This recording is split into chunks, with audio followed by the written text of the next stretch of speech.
Dear members of the European Parliament, before the briefing on the European Council on the 15th of October and the next steps ahead, I would like to say the following. The crisis, or rather challenge, that we, all of us as a community, as the European Union, are facing now is perhaps the biggest challenge we have seen for decades. I have no doubt that this challenge has the potential to change the European Union we have built. It has the potential even to destroy achievements such as border-free travel between Schengen countries. And what is even more dangerous, it has the potential to create tectonic changes in the European political landscape. And these are not changes for the better. These are truly extraordinary times that require extraordinary measures, extraordinary sacrifices, and extraordinary solidarity. To me, as a President of the European Council, it's not a contest between us. It is a contest between those nationalists and populists who want to abuse this refugee crisis to get rid of Europe and to destroy the European Union. That's the real contest, and not between us. So let's stop to make accusations to say this government and that government. And the problem is the governments in Europe, because that is what Jean-Claude Juncker has showed in 25 minutes. And I thank him that he has done it in a very detailed way. What he has said was a long list of decisions taken on the European level and not implemented by the member states for months now. When it concerns relocation, not enough has been done. When it concerns the budget, not enough has been done. When it concerns sending civil servants for the external borders, not enough has been done. The problem is not here between political groups. The problem is that member states are still not understanding that on the European level they can only manage this problem. That is what we are facing today. And there we stand together.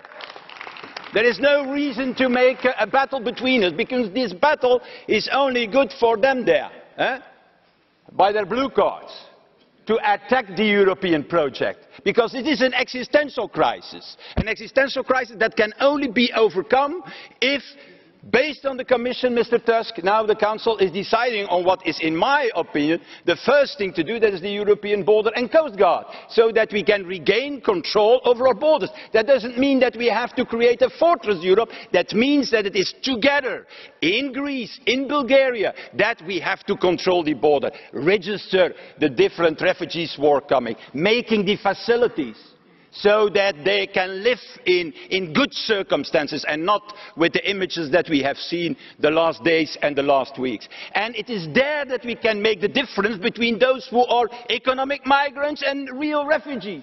And it is there where we can organize the relocation. So if I have one plea to Mr. Tusk, then it is, let us work together, Mr. Tusk. I know it's not your fault, it is the Council, that at least in the December Council they are deciding on this European border and coast guard, because the Greek border doesn't exist, the Bulgarian border doesn't exist. The Greek border and the Bulgarian border, that's also the German border, the French border, the Dutch border, the Belgian border. It is our common border, so that means it's our common responsibility. And that is what you have to decide. Because it is there where the Balkan route can be stopped. It's not in the Balkans itself, it's on the Bulgarian border. In Greece, there we have to create this European border and coast guard that has to be multinational and that has to deal with registering and at the same time also with the relocation. And then the second point, I think, is that in the Council, my proposal to you is, don't give them a Christmas break, to your colleagues in the Council. If they cannot decide now on this common asylum system that we definitely need, and at this common economic migration system that we desperately need, because everybody knows that many people are abusing the asylum system at the end to come into Europe. That is at stake. In December, that's in a few weeks, don't give them a break, don't go on holiday, keep them there in that building, that Eastern European building type there in Europe, where the Council for the moment has his seat, and make these three crucial decisions. And finally, and that's my last plea to you, Mr. Tusk, and I know that you are in favour. To protect itself and all its failings will destroy the individual rights of people and of nations. My country has always believed in parliamentary democracy so strongly that twice in the last century it risked everything to fight for parliamentary democracy, not just for Britain, but for the rest of Europe too. And I actually believe that for all of us that believe in democracy and want to see it re-implemented, the British referendum offers a golden opportunity.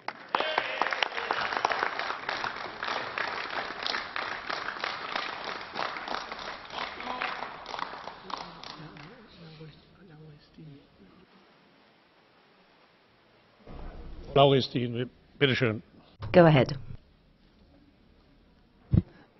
Mr. Farage, you compared situation in EU country Portugal with the situation in previous USSR.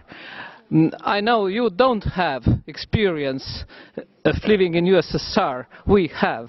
Can you please bring example where Brezhnev or somebody else leading Soviet Union was confronting results of democratic elections in one of USSR republics or members?